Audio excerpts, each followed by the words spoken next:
Okay, so we can kick off. Hi, everybody. Welcome to our panel discussion, which will be on the nexus of ESG and impact measurement and what it all means for SDG evaluation and actually ultimately for sustainable development. And so, welcome. We would love to know who is in the room. So, we do have a question for you in the chat. But I am Anindita Sharma. I will moderate this event today. So I work with Artha at our institute, but here I am representing the Asia Pacific Evaluation Association. Most of all, my role is really to pick up the questions that you would have loved to ask our panel. I will introduce each person as we go along, but first I have to set some very basic rules that we all know. First, always please make sure that your computer is muted. And I will also request that the videos be off because of bandwidth issues. Thank you so much for doing that. We will be sharing the recording, or at least a link to it, so you wouldn't have to worry too much about keeping the notes or even keeping a recording on your end. Please don't worry about it. The most important thing to consider, and actually we encourage, I would absolutely love it, is as we speak, I would love, and all of us would love to see your comments and your questions. And what I'm going to try and do is, as the panel is having their discussions, I will go to some of those questions if possible and as appropriate. So please keep bringing those in as we go on. That's pretty much it. In terms of our event today, it's the third of our virtual events with Evaluation. And of course, starting from Saturday, the events will be in person with the Winter School and the Academic Symposium in Colombo. So they're amazing for anyone who's attending. Wonderful, and hope they're amazing. Okay, to kick this off first, I want to invite our opening speaker, Nina Campbell. So very quickly, something about Nina. Nina is the Global Energy Lead at Consumers International. She serves on the boards of Energy Evaluation Europe as well as Energy Evaluation Asia Pacific. She is an accomplished evaluator of energy policies and programs. She's done wonderful work. So I'm going to hand over to Nina, and she will help set the stage for us. Thanks so much for the introduction, Anindita. And yes, I'm very happy to be here joining this conversation today, and very grateful for the honor of making the first comments in this discussion. So I don't think I need to introduce myself again, but indeed I am here on behalf of Energy Evaluation Asia Pacific. So just quickly a word about who we are. We're a community of experts supporting evaluation of energy policies and programs in the Asia Pacific region, from Pakistan to New Zealand and some 30 countries in between. And our mission is to take a leadership role in expanding the practice of and capacity for objective evaluation and clean energy policy and programs specifically. So evaluation of the SDGs, especially SDG 7, ensuring access to affordable, reliable, sustainable and modern energy for all, is the big focus for our community. So in the energy sector, that's where we're coming from. We're really focused on moving the energy transition forward, the transition to clean energy, so that we can limit the effects of climate change. But what we're seeing is that the transition is moving far too slowly. And one of the challenges that we're facing is that the current energy system is plagued with inequities. We have 700 million people without access to electricity. We have 2 billion people who lack access to clean cooking technologies and fuels, and others who are struggling with energy poverty and the affordability of energy. And these are major problems because these transitions won't be successful if they're not done in a fair and affordable way that is accessible to everyone. So in that context, understanding ESG and the social impact of policies and business practice is critically important to our energy agenda, as well as all of the other SDG areas. And I can say that we are working hard on this. So I'm involved in an important project called the Global Commission for People-Centered clean energy transitions. And that's all about designing policies for fairness, with fairness in mind, and ensuring that everything we do in moving the transition forward is fair and affordable. And actually, in the context of those discussions, which are taking place in relation to the G20 meetings and the COP meetings, there's a real emphasis being placed on the important role of monitoring and evaluation, so that we can capture those broader social impacts of clean energy policies. So that understanding is building. We really need better information, better evidence to base good policy and good practice, in particular, so that we can understand how the costs and benefits of these transitions are being shared and ensure that it's fair. We've just not got enough evidence base to make sure that that's happening. And I'm sure that's true in other sectors as well. There are a wide range of social environmental benefits. We know that. There is a strong evidence base, but there are just too many gaps. We know that there are benefits like cleaner air and cleaner water, better quality housing, improving gender equality, creating jobs. But as I said, there's just too many gaps in that information, and we really want to see that building as fast as possible. We have Energy Evaluation Asia Pacific actually run webinars specifically on social impact assessment in our sector. We'd be happy to share those links with you for those of you who are interested in energy. But I'm really looking forward to the rest of the conversation today, because I know that these issues around the lack of evidence are certainly not unique to the energy sector. So really interested to hear what's going on in the other sectors and your thoughts about how we can improve the evidence base. So with that, I'll pass the floor back to Anandita, and I'll look forward to hearing what you all have to say about that. Yeah, thanks, Nina, thank you so much. And yeah, absolutely. So all of those things, the evidence gap and the discussions we need to have in a broader way. And I would like to bring you into some of the discussions as we go on later today as well.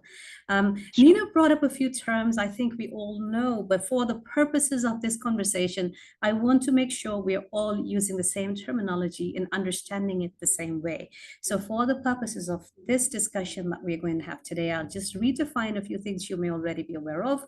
But when we here talk about today, sustainable development or the SDGs, the definitions are in front of us. Sustainable development is that development which serves us today without compromising the future generations in any way. Whereas the SDGs are the minimum threshold goals that the 193 countries have agreed upon as where we need to go by 2030. So sustainable development and SDGs. Next up, very quickly, what is ESG and how does it compare with impact? These are two terms that have been used interchangeably, and you may have seen that happen, but I want to be very, very clear about this forum and how we define them. ESG is an investment or a risk-based concept talking about the risk to the value of an asset from an investor perspective, a financial perspective, the value risk because of environmental, social, and governance factors. Whereas impact is a bigger, broader concept, double materiality, which is talking about not just the impact to the organization itself, but what the organization's work and actions do to the rest of the world, the people and the planet. So please bear this definition in mind as you use these terms today: impact, ESG. And finally, impact measurement and management. And speaking to evaluators, this one is okay, we all get it, but still I'll just go ahead and say this is the practice of integrating the use of impacts into decision-making and strategy on an ongoing basis to serve our optimizing our sustainability ideas. So with that definition, I would like to start bringing in our panelists and introducing them to each of you.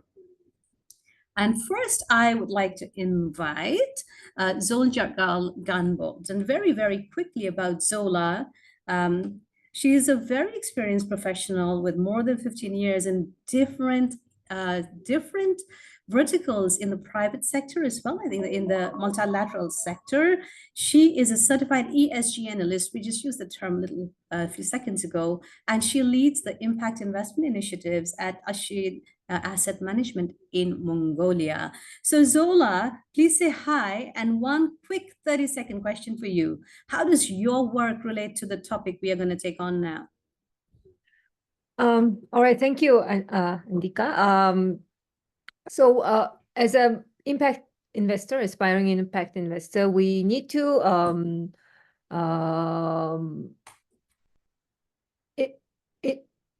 as an intermediary, let's say we're trying to manage a fund, so we need to source funding as well as invest into sustainable practices, sustainable projects. So for that, in order to secure funding, we have to be measuring. We have to be measuring the impact as well as ESG performances, and ensure that our investors' money are well spent, not only for profit, but also for impact. So that's how it relates. Okay, wonderful. Thank you. Okay, so next I want to introduce our second panelist, Reino Williamson from South Africa Monitoring Evaluation Association. A few things about, he's a social impact professional and has more than 15 years of CSR and IMM experience. He is based in South Africa, has a vast work experience, not just in South Africa, but beyond, and not just in capability, not just in implementing with clients, but also in capability building. So welcome, Reino. And the question for you is, what in your background connects the most with our discussion today? Good afternoon, everyone, or afternoon on my side of the world. Thank you very much for the introduction. And my work, I'm a certified SDG impact standards trainer, or accredited, better word, and 15 years of IMM experience. So the nexus of SDGs and impact measurement is very close to me. ESG is a more newer field, but I feel that my background on those two subjects is very close to the discussion for today. Wonderful, thank you.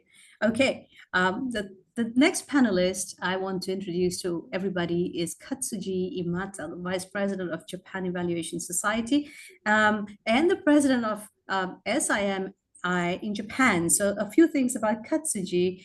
Katsuji has more than 25 years of nonprofit and NGO management experience in the US, Japan, and in South Africa.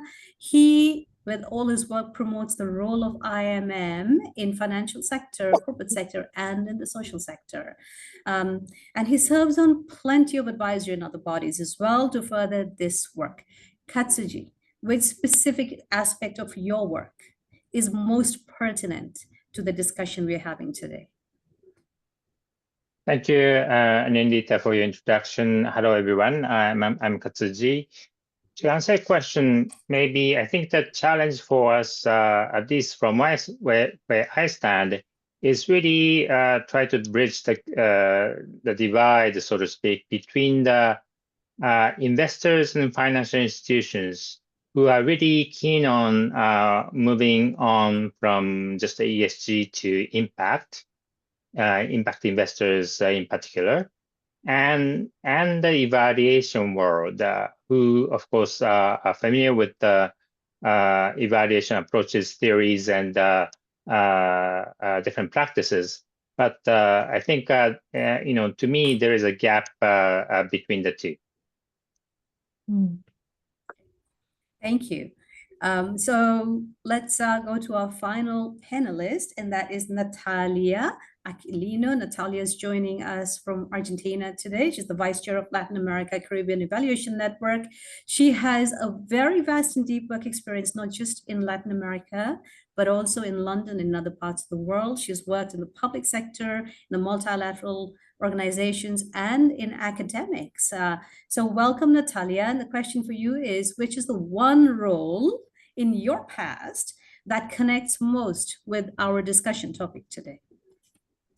Thank you, Anindita. Hello, everyone. Very nice being with you this morning in Argentina. Thank you to APEA colleagues for having us, the RELAC here from the south of the world. I think it actually relates a lot to what we are trying to achieve here in RELAC Evaluation Network for our region, which is having more sustained process of evaluation in a systematic way within our institutions. We are now facing a lot of challenges for sustaining and professionalizing our own evaluation institutions. So I think these tools, these systems, this manner of addressing how we are performing on SDGs are key to our policy discussion in Latin America regarding very close to what our first panelist, Nina, said, which is inequity, which is the most triggering problem in our region. Okay, Natalia, thank you very, very much.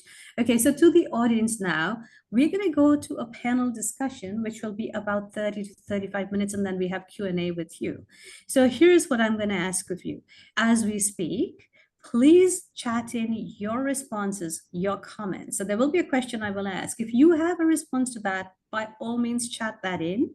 If you have questions, please put them in the chat. If you have questions for the specific speakers, put them in the chat. And as much as possible, we'll try to take a look at that and pull them up.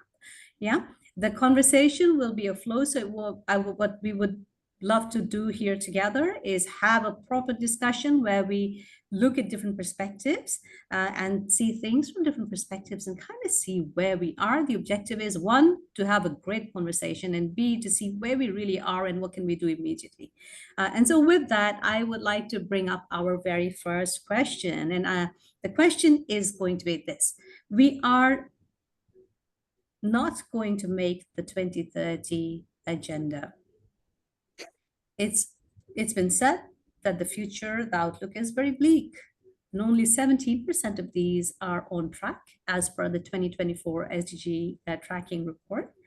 And about a third are totally stalled or even have regressed. And so the question I want to ask is, well, if this is the reality of where the world is, what's going on with all the regulation? What is going on with all the requirements and the disclosures we're asking for? Is it a hindrance, or is it the only thing that's making a difference? Is it a net positive, or is it a net negative? So this is the question for our panel to talk about. Now, before the panelists, all four of you, jump into the answers, I would like to ask each of you first just whether you think it's a net positive or a net negative. After that, we will go into the actual question and the depth of it. So here I want to begin, let's say, Zola, you say just very quickly first, regulation current state, disclosure requirement current state, net positive or net negative? Yes, I want to believe net positive.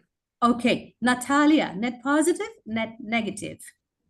Always optimist as a human being, net positive.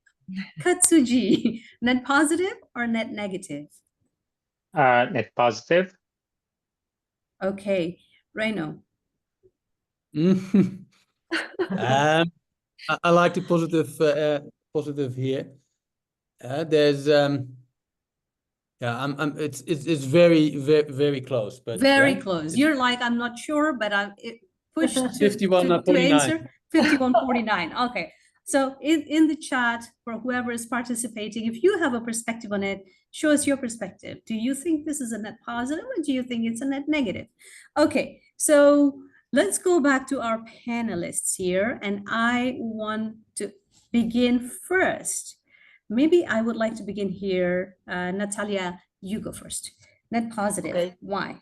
Net positive. I'll be very briefly so I can learn from my colleagues, panelists here. I will just highlight three main positive contributions that I'm seeing, at least in our region, from our Latin American perspective. The first one is that these instruments, these approaches contributed a lot to increase awareness and accountability, which, as being said, is very limited in our region. So ESG frameworks encourage organizations to recognize and address the environmental and social impacts, fostering greater transparency and corporate responsibility, which is a key policy discussion in our region, which, as you may know, is one of the largest regions with natural resources in a scale that can contribute to a positive impact in the world. Second, I would say that capital mobilization for sustainability is also a positive contribution. Metrics always attract investment. I'm sure my colleagues will go deeper on this. But business, as never before, is committed nowadays to sustainability. It's been a huge change in the last 20, 25 years within this. Private sector is now committed to SDGs. So I absolutely think that greener and more social responsible industries are in the way. And we as a human race will be there sooner than later. And finally, I think that the standardization of practices that is being promoted by these schemes offer structured reporting frameworks, which of course is something that our institutions need, not only for reporting and accountability objectives, but also to order and to make our institutions more aligned to these global standards and helping us reporting, measuring, and of course, aligning the corporate goals within government and within also the private sector with the SDGs. So I would just would like to highlight those three main contributions that I see as a net positive vision. Okay, thank you very much. So Natalia, what I heard from you was the increase in awareness. The second is the increase in commitment on the private sector because of capital mobilizing. And the third is just the increased practices and the alignment of goals with sustainability. Thank you so much for that. I would like to go to Rhino here and ask about his ambivalence on this topic. Questions? Yeah, so I share the positiveness. Let me put that. So I'm definitely a positive. Yeah, I believe in the goodness of human beings. My hesitation to say positive straight out is that what I've seen is that some of the regulations, or most of the regulations so far, have not been really enforceable. And I think we will really rely on organizations like consumers organizations as represented by Nina here to bring in some level of accountability and enforceability, but it had not been widely done. And I think a lot of businesses get away with tick box exercises, and it might look fantastic, but we are talking here about the net positive on sustainable development. And it might look net positive, but it might not be net positive. And I think, so we're creating some forms of smoke screens. We have created some form of smoke screens where giving companies loopholes, or allowing companies to get away with sustainable murders, to say so. And that's my hesitation. And I think South Africa has a piece of legislation that on paper fantastic. The broad-based Black economic empowerment, really to address in a very friendly manner the historical the historical issues from in this country. And it's a fantastic piece of legislation, but in reality, massively misused, and has after 30 years of democracy not led to as much change as one would have hoped. And that made me a bit hesitant to say it's net positive. Okay, thank you for explaining where you're coming from on this. So this is interesting. And Reno, so the point I hear from you is that yeah, sure, the regulation looks good, but is it more of an illusion or smokescreen? And finally, where does it show up in the results? And I want to call out Janet's posted as well. So like, yeah, the regulation is positive, but the adoption and the implementation is not consistent around the world. Which is kind of in line with where, you know, the things that you brought up. Katsuji, you work with different sectors. So what is your take on this issue?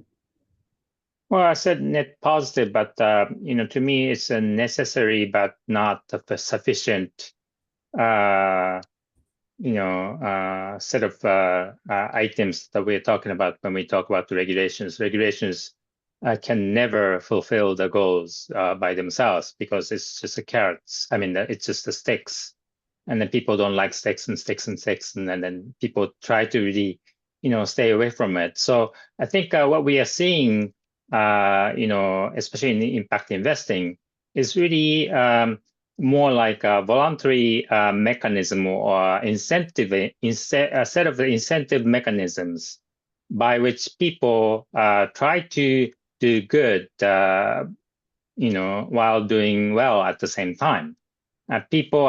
Some people are skeptical about that particular statement, but I think, you know, to me, that's probably the only way to really, you know, achieve sustainable development. So how do we, beyond the regulation, which is good, because, for example, the so-called alphabet soup we had a few years ago, now that you know, the sustainable disclosure requirements now consolidated into two main, you know, set of streams. So that one is ISSB, and the other, of course, is the EU mechanism, which is a good thing. But again, you know, that's not sufficient. So how do we incentivize the market players to think about to generate impact in their own work?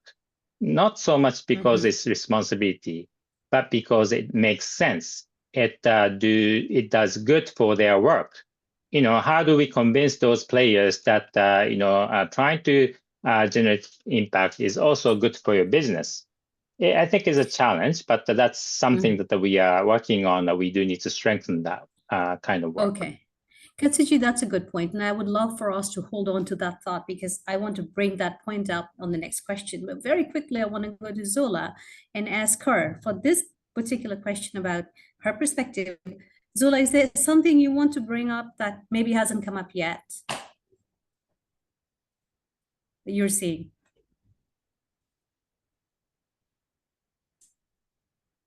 Okay, I'm not hearing Zola. Okay, I'm not sure. So Zola, yeah. okay, you're here. Yeah, is there something that you're seeing that should come into this discussion? Yes. So as a representative of an emerging market, it is a net positive when we are talking about private sector capital mobilization or even institutional, even concessional capital, right? But it's still there with all those regulations and ESG metrics, there is still a barrier for emerging market players because there is not enough capacity for them to do righteously ESG reporting. So it has to be developed hand in hand with technical assistance, with capacity development. Otherwise, just with regulations and performance measurements, such as in ESG, might become too overwhelming. Okay, I hear. Yeah.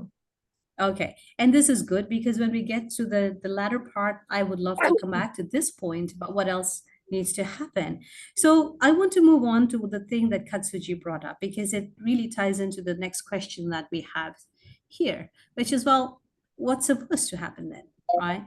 There is some regulation. It's a necessary evil. Is it just a smokescreen? We are not getting where we need to be. So I love the way you put this question forward, Katsuji. So I'm going to try and replicate your question. How do we incentivize market players in their own space, in their own work, to voluntarily bring this in because it's the right thing to do? So this is the question. Let's sit with this one and ask, well, who's supposed to do this, right? Who is the number one player who should be doing this. So on this question, I think maybe I was thinking about, we started with Natalia, I think the last time, so maybe I'm going to switch this time around and say, Rhino, you go first. Who has the most significant role to make sustainability a reality? First of all, I must thank Kachui for very eloquently pointing out the things that I left out, but I think I'm very much in agreement with what you said, the incentive based on the businesses more than just putting the sticks out as a regulation. And in that token, if I have to choose between these three, I would say the business environment, private sector is the one that has the most significant role to play. They can move the needle if there's if they see an economic or a commercial benefit, and if they really spend time into the commercial benefits, they will make it a reality, and often much quicker than the government can, because of less red tape and less other steps that they have to adhere to. So yeah, if I have to choose, then it would be the private sector. However, they don't exist in isolation. So the private sector will need to have some form of regulation or a framework in which they operate, and the government is essential to plays an essential role in terms of setting that framework out. Whereas the civil society organizations have an equally important role to play to ensure that everybody's voice is heard in that whole spectrum, and that we are not only pursuing the private sector interests. So that's it's not clear. Right. I think in the end it's a balance, but if I have to choose, private sector. So you're saying primarily to you, the private sector has to see the benefit, but of course, no one can do this on their own. Okay, so let's hold this thought. I'm going to bring in Nina for a second, because she works with Consumers International. And Nina, from your point of view, when you're working with consumers and giving them a voice, what is their role in this world? Thanks, Anandita. Yeah, I think in this question, my immediate reaction is that there's a role for all three of these actors, and collaboration between them, I think, is the perfect world. But certainly, civil society has a really key role to play. So we talked, other panelists talked already about the question of, how much confidence can we have in the assurances that we see coming from businesses that they are complying with regulation and doing their best. And I think civil society has a really key role to play in pushing that accountability. So challenging those claims, calling out greenwashing in our sector, certainly. That's a role that consumer advocacy groups around the world are playing a really strong role in right now. I think as well that piece around enforcement, so where there's government has critical role in regulation, but not always providing enough finance for the enforcement of that. So again, civil society can play a role in calling out when the regulation's not hitting the mark, and providing examples of people, the stories of people for whom those processes are failing. And it might be interesting to throw in response to this particular question. We recently at Consumers International recently did some consumer research around people's feelings around who is responsible for shifting to a sustainable economy. And so the results were that while 94% of consumers support the shift, 83% believe that governments should be taking the lead, whereas 82% felt that companies should be responsible. So I think that sort of reflects that idea that while consumers play a really key role and actually have huge power to push the economy and business in a direction just by exercising their purchasing choices, there is actually an expectation that government and business will take the lead. So I want to be careful of not suggesting that all the onus should be on consumers, to make those choices. Okay. No, this is just to see, you know, all the different perspective. But what's so interesting about it is everyone's looking at someone else and saying, well, yeah, you should be the one moving first. So I want to talk to the panelists again and ask Natalia, Zola, and Katsuji, do you have a different perspective? If you do, what would you like to highlight? In fact, I do. I think we are not going to reach a consensus this time. And I think this is a very interesting question, but it needs to be answered depending on context. Okay. And why I say this is because these three actors, the government, the private sector, and the CSOs, have very different levels of capacity depending in which area of the world you are in. So, for instance, in my region, I would definitely say that the government needs to lead the sustainable development implementation. And why is this? It's because they have the representation of the majorities. And why I say this is because we also don't have a strong private sector or a strong CSO sector. They still needs development. So I'm trying to make the point here that really depends on where you are seated in the world, and the capacities of these actors are very different. So the answer to me would be the government, but I also agree a lot with Nina when she brings in the role of the CSOs in trying to gather and represent the voices of the people that are living out of the systems. And I also think there's a role for the private sector. I'm not denying it, but I think the leading role in terms of legitimacy, accountability, resource allocation is much greater. The amplification capacity that our government has rather than the private sector, which most of the times are not really national capitals, they are international capitals that are triggering their benefits and their profits out of our region. So in terms of, I insist, legitimacy, resource allocation, setting standards, of course, there's a very huge role for the government. Of course, noticing the capacities and the limited policy regulations that are in place, and we don't need to deny them. Of course, the private sector has a role. I think there's the innovator. The private sector is always the engine of growth. I'm fully aware of that. They have the economic power. They innovate. They are efficient. They have a lot to do in employment creation. But the decision on the track and the orientation that this sustainable development plan needs to have belongs absolutely to the government, which is the main representation of the people. Okay, Natalia, I think your perspective is very, very clear. It's contextual depending on where you are, and to you, in your part of the world, it has to be the government taking the lead. Now, I think all of you are saying that no one person can do this.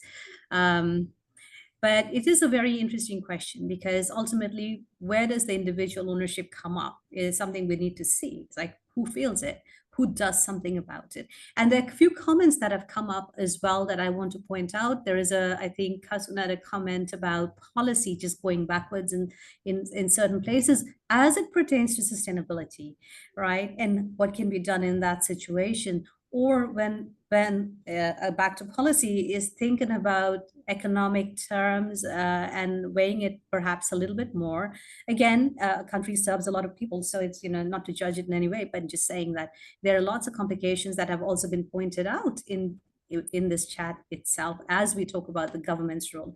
Katsuji, Zola, just hold on to your thoughts on this, because I want to move to the next question, which is related to the question of measurability. Now, there are plenty of issues around which sustainability is not moving forward. Some have already come up, right? The quality of regulation, so on and so forth. But in this question, I want to zone in a little bit on the specific issue of measurability. And I will make the statement that in the world of sustainable development, as it pertains, in particular, we are talking about ESG and impact, especially impact IMM, the implementation, the practice is very, very, very, very, how will I say, nascent. And so the question is, because of that, there is some level of challenge to getting these projects on the ground and getting the investments in. So now I want to go to a question related to this idea that measurability gets in the way of investing in sustainability. And this question, I want to go first to you, Katsuji. What is it that gets in the way of M&E or IMM when it comes to sustainable projects and investments? Okay, I think, and indeed, you said this is still a nascent practice, especially the IMM in the investors world or financial world. So there are lots of like learning that is happening at this point. But having said that, I would point out two things. One is, of course, measurement is important, but many people misconstrue measurement to be, whatever you can measure, you should measure it. So easy solution. And, in the end, measuring outputs like the number of households served for nutritious meal, which is wonderful. But, I think as evaluator, we all know that we will need to really take a deeper look at the outcome level, not the output level. But people may not see that because there's a pressure to measure, so they have to come up with some kind of measurement. So okay, what we can measure? Okay, so the number of households we can. Okay, so there's a tendency for people to do that. So I do like the term like the material impact or materiality when it comes to like impact measurement. So that's a very important concept, and like Lionel here, I think I am also accredited trainer for SDG impact standards, and then I can put in the chat glossary that SDG impact standard put out, and there's some phrase about the material impacts and materiality. So people need to understand. Whatever you can measure is not the right approach. You have to really zoom in.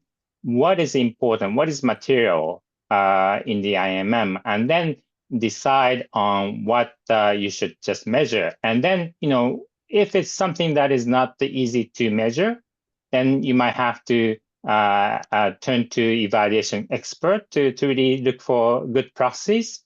But, so there needs to be a conversation. There needs to be a good understanding about what is the material and then what needs to be presented, because that's something you need to be held accountable by people and other stakeholders. That's one. The second thing I just need to point out is really the open data. So when it comes to measurement, I think the comparability is always an issue, especially when it comes to discussion with market players. They really need to compare one result against something else and decide if this is better or worse. If it's better, that may be worth investing. So that's how they decide their resource allocation. So of course, the comparability is a key. But when it comes to impact, that's a challenge because everybody's value system or yardsticks are different, so that your impact usually is not the same as my impact. So how do we compare? Of course, is a challenge. But whatever we do, I think we should come up with some kind of data that people can compare your result against in the open domain. So when you don't have your intervention, it's very difficult to measure what happened. I mean, the counterfactuals. So and then we don't have a good open data across the spectrum. So I think that's the challenge that we are facing. Okay, thank you. Thank you so much for sharing those two things about the idea of materiality as it pertains to impact, and also the question of what is counterfactual when we're talking about impact in our own context. So both, and I will appreciate if you do share the SDG resource. I'm also an accredited trainer. I think it's a good resource, and I think it would be wonderful if that could be shared as a follow-up of this call. Zola, maybe I can go to you for the next point of it. As you do your implement your projects, specifically what issues come up for you? I know you had mentioned benchmarking as well, but what else comes up for you? Well, mainly benchmarking. um,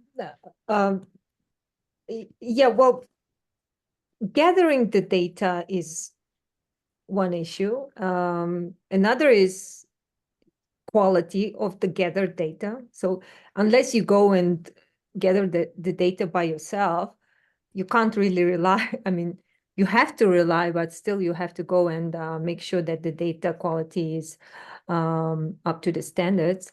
And then after you gather those data, we don't, I mean, nowadays we don't have historical data. So again, it becomes a benchmarking issue. Against what we should be we comparing the results, whether it was good or not. So yeah. Okay. So these are the main challenges that we face. Okay, thank you for that. Before we go to the next question, I want to open a question up for the panel, and I would like to hear Rano and Natalia perhaps speak to this. And my question is, we are talking about the technical aspects of not knowing the counterfactuals and not knowing comparability, and not always understanding what is material. But what is your understanding of the perception in the minds of the private sector investors and funders? What is their ability to be involved in these discussions or interest?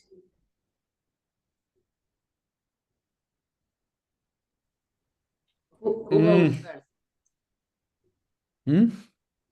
Who goes first, Anindita? You go first. Yeah, Okay. Natalia, please, you go Okay, first. Okay. I fully agree what has been said, and I would just like to add that there's something intrinsic of the sustainability goals that is its complexity. I mean, sustainability goals are very complex. Impacts are long-term, cross-sectoral, they are influenced by many variables. They are really inherently harder to measure and attribute to specific interventions.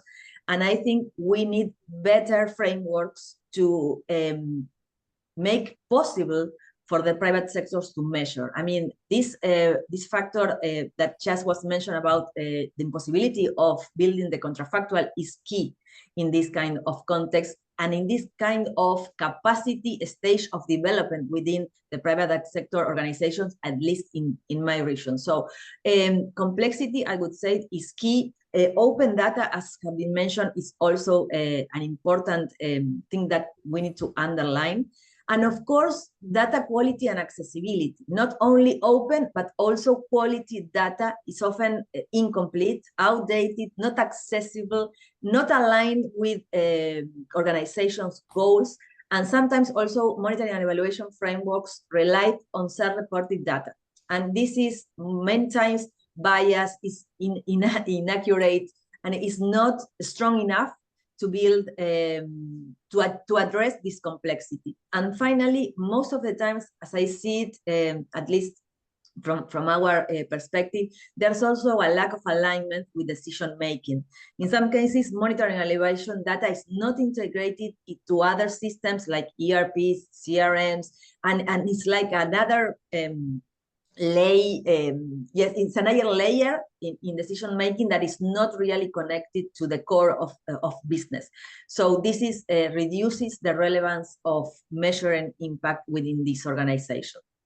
Okay, Natalia, thank you. And to your last point, I want to bring up a chat comment here, which Atish has put here, which is very, very good actually and relevant as well, because the point is when we put on the ESG perspective, ESG is far short term compared to impact. And so the incentive system to measure, therefore, is not toward the longer term better impact, whereas it's much more towards the ESG. Rano, I want you to answer this question, but please take a soft infrastructure perspective, if you may, and talk about the people funding, not the people evaluating who understand technicals, but the people making the decisions. What is in their way? Well, I think what's in their way is that M&E traditionally and still, and IMM as well, that we need sufficient data when it comes to social projects. I think if we 20 odd years ago, if you would have asked the average person in the world if they would need a telephone with a full screen where they could swipe, the majority would have, the vast majority would have said no. Still Apple just put it out without having any security or idea that it would be a success, and it became a success. The point what I want to make is that even if you have a little bit of data, is more than no data. One core concept within the impact measurements world, as promoted by Social Value International, and is also at the core of the SDG impact standards to a point. So if you have some data that can inform your decision making, is better than no data. Businesses are inherently used to make riskful decisions. They want to minimize the risk, but they are used to make decisions based on incomplete, insufficient data. And we somehow seem to not want to apply that on social projects. We want to see and we want to have complete data and etc. And otherwise we might not have to make decisions. So be happy with the little bit of data that we have. I agree that we have data challenges. I agree that we have insufficient data. We certainly also need to have the materiality of the outcomes, etc. But all of that, let's see what we have and use the little that we have to inform decisions, rather than saying, oh, we don't have enough information to make a decision and not make the decision. Right. And yes, businesses want to have like Mr. Etchisam, or Etchisam says in the chat, and that's the Indian reality is so much also for the South African reality. It's short term, but on the other hand, is it unfair? Is a business not allowed to say, well, I want to have I want to know how much my business cycle is coming up, my investment cycle. I need to budget for the coming year.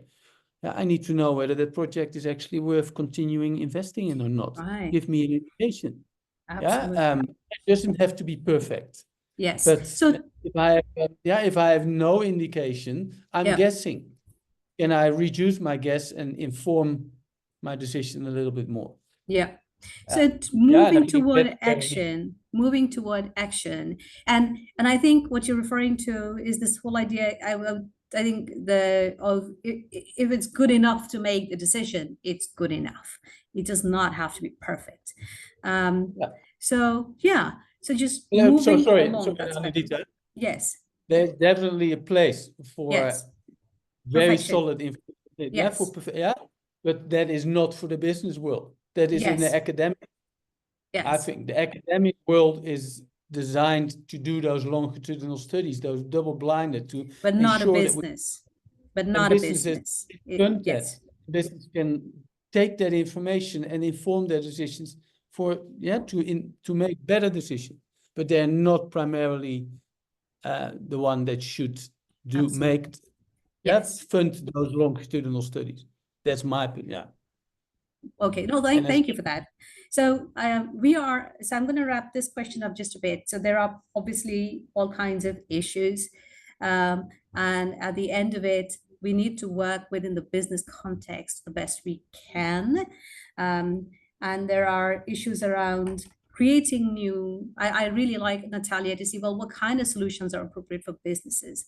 So I think, obviously, we cannot find solutions on this call. I really hope that all of us will come together again and talk again. There'll definitely be follow-ups, whether it's a peer or, whatever, we will have follow-ups of this, and we need to have follow-ups of this. But we will go into the Q&A now.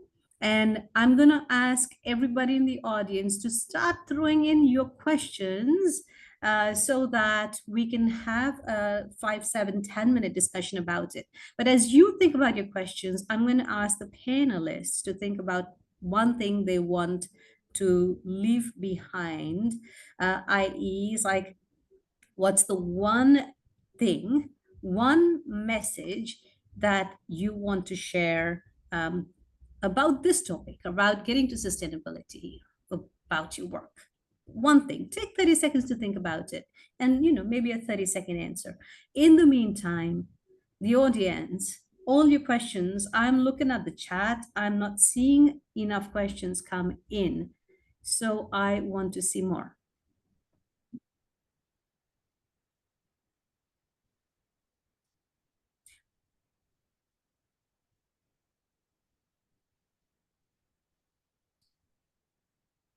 And also, by the way, while the panel is thinking, I would like to hear from the audience how many of you work in the field of sustainability in the private sector. If you do, can you either do a thumbs up or some sign or say, I do.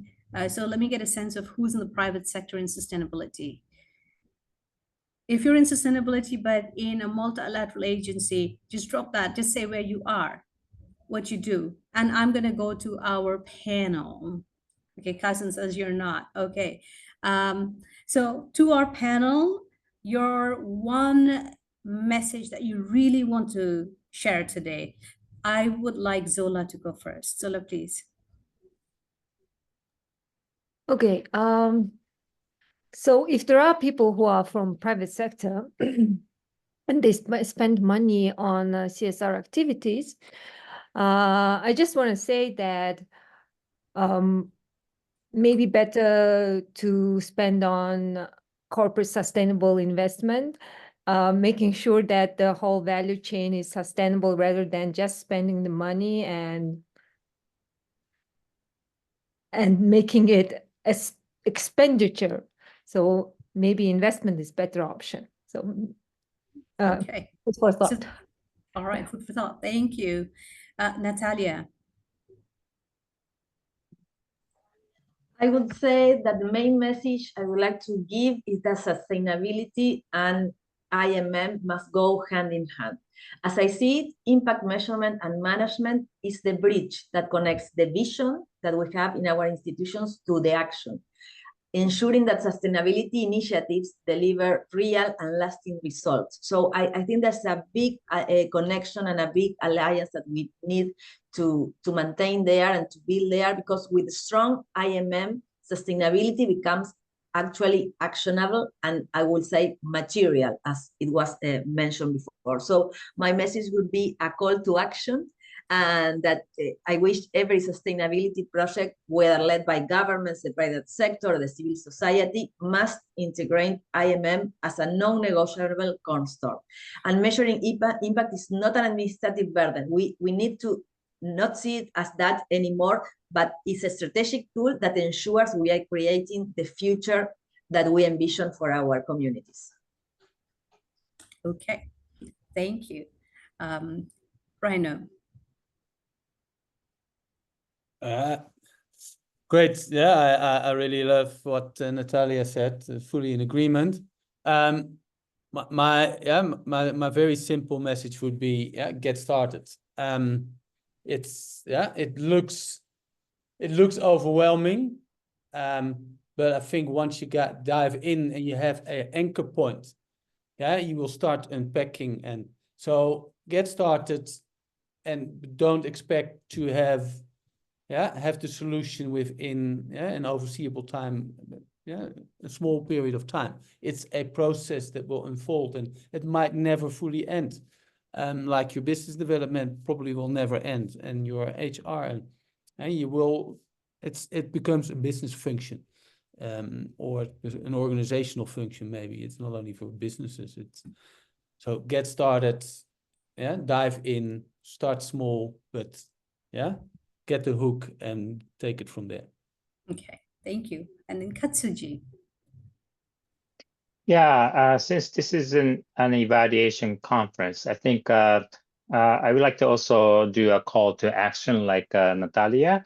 But to me, that is, I mean, one for the evaluators who are in the audience, really, there's a lot more we can do, we should be doing, especially vis-a-vis private sector. I think, where I'm coming from, like I said in the beginning, I do see a gap or divide between the private sector who really are really keen on doing the IMM, but they do not really reach out to the evaluation committee or evaluators committee to ask for help or support. And that, I think, needs to change. That can change.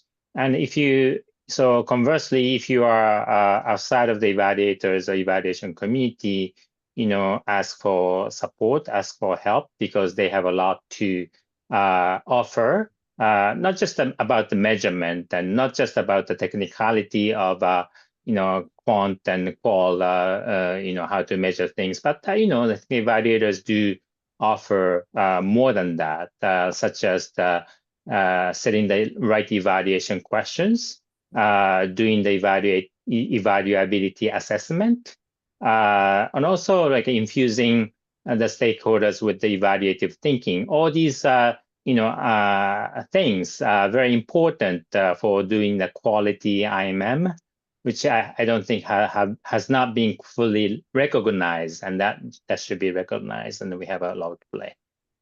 Okay, thank you so much. And I so appreciate that, because it seems that the vanilla Devaraja is a question which is very much aligned to what you just said.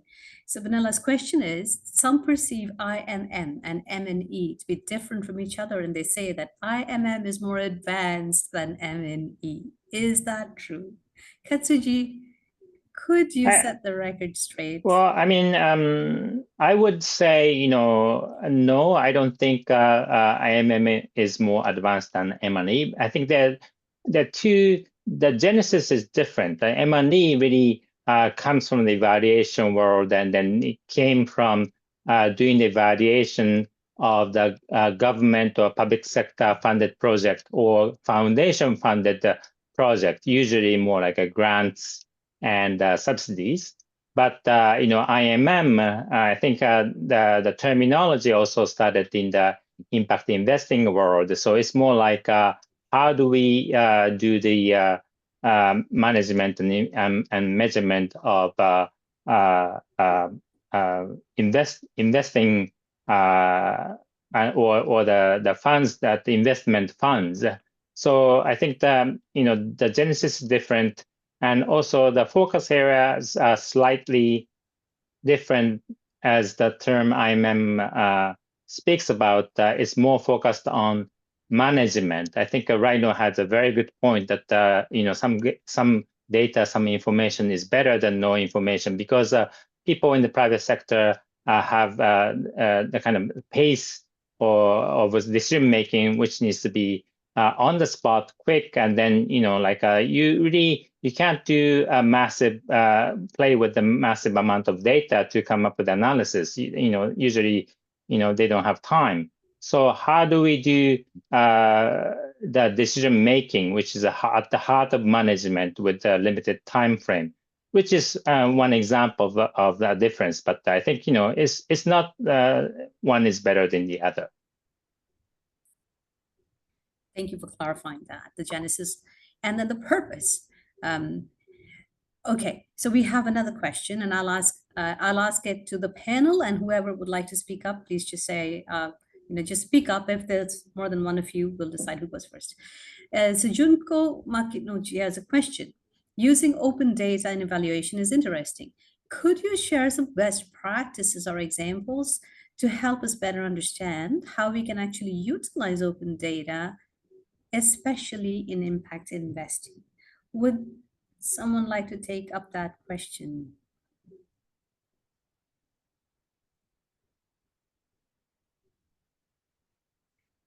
Is anybody utilizing open data in their work today or would like to? Or is it a pipe dream? So we use open data to just better inform our assessments, and I think so the Social Value International, the measurement tool, is open source.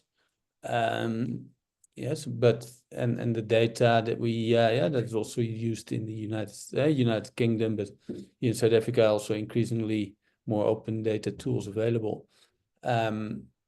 It's just there, and It's very useful often just to compare and to, in terms of your counterfactual, for instance. So what's happening already? Yeah, and are you beating is your project actually doing as well as other projects, or beating the standard? So I think from that perspective, there's certainly certain pieces of information and or certain examples possible.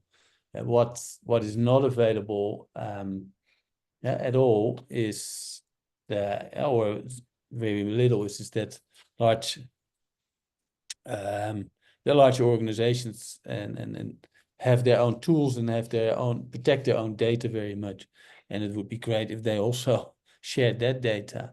And brings to mind the concept that I think McKinsey is also using, like, we share all the information and our tools with you, and nobody else knows as well to use them as we do.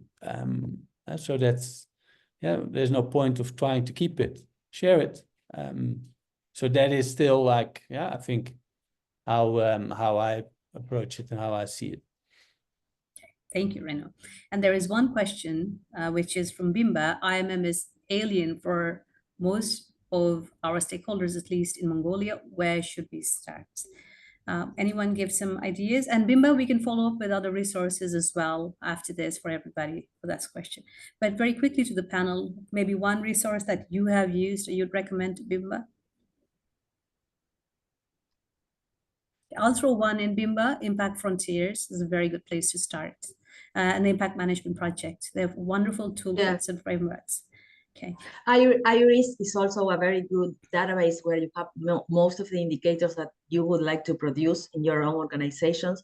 And of course, I would like to say to Bimba that always development capacities is a very good starting point. And I think starting with CSO is also very strategic. If I can, Anita, I would just like to add to what Reno said about the open data, two small things. The first one is that we can use both, being in the private sector, being in the civil society sector, government open data for two main things. The first one is that government open data provide us with very important and strategic indicators when it has to do with building context of our social projects, and also with addressing the magnitude of the problems that needs to be solved. There's a lot of open data that is produced by the government that can help us really showcasing the main problems that we are tackling with our sustainability projects. And also, and I think Reno mentioned this, it can be very useful to build the non-experimental contrafactuals that many times those I, M, and M systems needs to build in order to evaluate impact within the organizations. Thank you. Thank you, Natalia. And so this brings us toward the end of our session. We just have 7 minutes left. And I hate to do this, but I think we need to start closing this panel. I know there are other questions coming in. So I want to just say that I would love to see this panel come back together again in some shape or form. But for now, I'm told we must do a photo. So who's going to, Ahmad, are you going to do the group photo? Yes. Okay, so if you could do that, and then we'll start to the closing.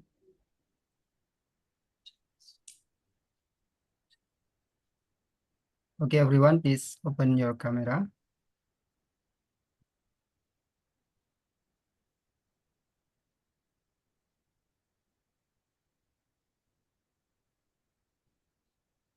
Okay, we have 2 pages. Page 1.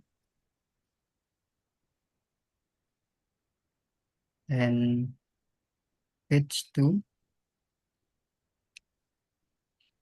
Okay, thank you, everyone. Thank you, Emma. Thanks, everybody. And so with this, I would like to invite Chimje Usiasuren, the founder and president of Mongolian Evaluation Association, to share with all of us her thoughts to close this the session.